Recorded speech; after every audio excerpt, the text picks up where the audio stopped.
Good afternoon and welcome to Iyun Shulchan Orach. Today we're learning Sivan Samach Beis number 62. One of the halachas talked about over here is that in halacha Beis over here that you can say Krias Shema in any language that you understand. You don't have to say it. You can look at the article translation and say it in English. And it's even lechatchila, you're allowed to do that. The Achronim say nowadays you shouldn't do this because we can't properly translate anything. But as I mentioned in the regular show, I don't understand why nowadays, as opposed to earlier generations, they had a better understanding of language, and now we don't understand language. I think you can say it in English 100% l'chatchila if you want to. He says definitely if you say it in Hebrew, for sure Yotzei, because Hebrew, everyone understands the words of Krias Shema, the first pasuk of Krias Shema. And that's the Iker mitzvah. The mitzvah is the main mitzvah, is to say the first pasuk in your Yotzei. But it's important to note that the Mishnah Berurah does say you have to actually, the reason you can say it in Hebrew, it's better to say it in Hebrew, is because you for sure know what it means.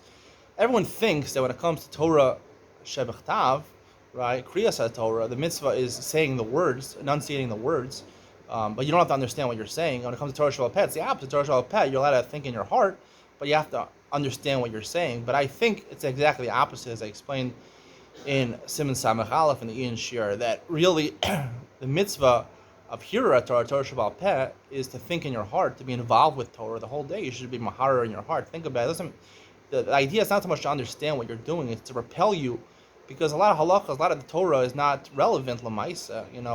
What percentage of the Torah is relevant to what you're doing this second?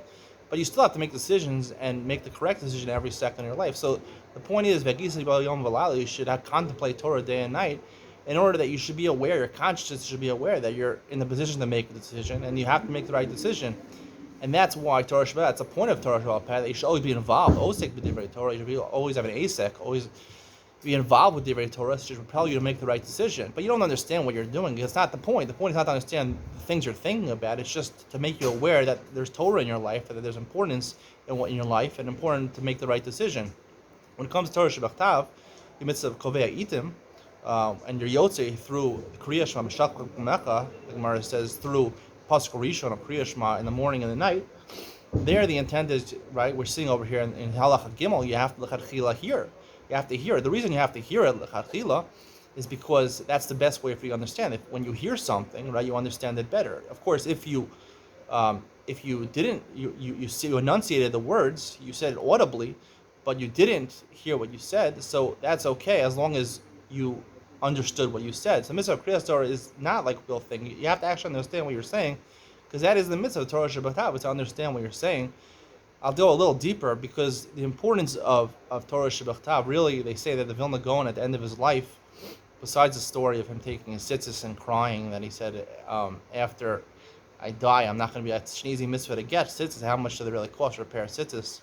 I mean, now if you buy tchelis, it costs a lot more for the tzitzis, but how much do they really cost? So he was saying he was crying on his deathbed that he wouldn't be able to perform the mitzvah tzitzis after he died. But also I heard that the Vilna Gaon, towards the end of his life, he was very makbid to only read Chumash. He would read Torah Shabbat. Why Torah Shabbat? Why so?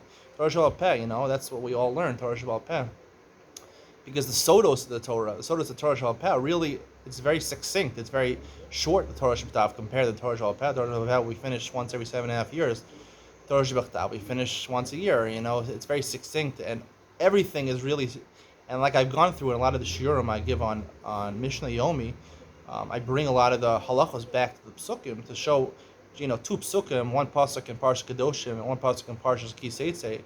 They both talk about kilayim, but they talk about different words to describe the issur of kilayim. You might think it's the same issur of kilayim, but there's tons of halachas that are learned out just the change of words between Parshas Kedoshim and Parshas Kiseitze. And there's a lot of halachas like Shemitah we talked about, Pesach Shvius, right? Different psukim. There's only a couple of psukim in the Torah that talk about the mitzvah of Shemitah, but you learn so many things from those few words, and those few words are so important. All the sodas of the Torah, all the secrets of the Torah are contained in those succinct words of the Torah. So therefore, when you're learning the Torah Shabbat Bechtav, the mitzvah is to understand the Torah, because that's really where we know the truth, the soda of the Torah. Again, Torah Shabbat Peh is full of drush. We don't understand. It's not meant to be taken literally. Even the way we keep the mitzvahs now is based on the drush of the Sefer Torah, which is drushas, which is not the sod. Shot, remez, drush, sod. Those are the parties. But sod is the real secret of the Torah. We don't understand the secret right now, but Torah Shabbat Peh is supposed to guide you eventually to understand the secret. But we know for sure for the Agadah of the Gemara, It's not meant to be taken literally, and I believe the drush also is not meant to be taken literally. We take it literally now because that's the halacha. That's how we keep it. And we should do that. We should acknowledge that eventually, hopefully, we'll understand. Moshe Mashiach will understand it better what the Torah Baal Peh is really trying to tell us, and those sodos are really contained in the words of Torah Shebachtav. We don't know how to connect the dots between Torah Shebal Peh and Torah Shebachtav, but Torah Shebachtav really contains the actual sod, the actual real truth of what we're supposed to be doing with ourselves, what the Torah is trying to convey to us. And that's why Torah Shebachtav, you really have to understand the words. That's the mitzvah of understanding the words, and you should hear it, because when you hear what you say, you understand it a lot better. That would be the conclusion of today's shir. I hope you enjoyed. See you in the next one.